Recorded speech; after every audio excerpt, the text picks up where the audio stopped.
I'm not gonna lie, this is no joke. Phantom has a problem where he has to like have a fridge in the kitchen, have a fridge upstairs in his closet. It has to be in almost every room in this bitch.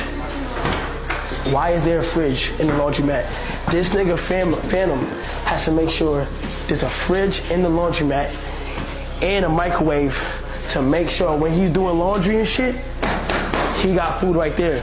It's beginning to become a problem, Chad. I'm not gonna lie. Don't tell him I told you though. Don't tell him I told you, cause this nigga right here, bruh, shit getting out of control, bro.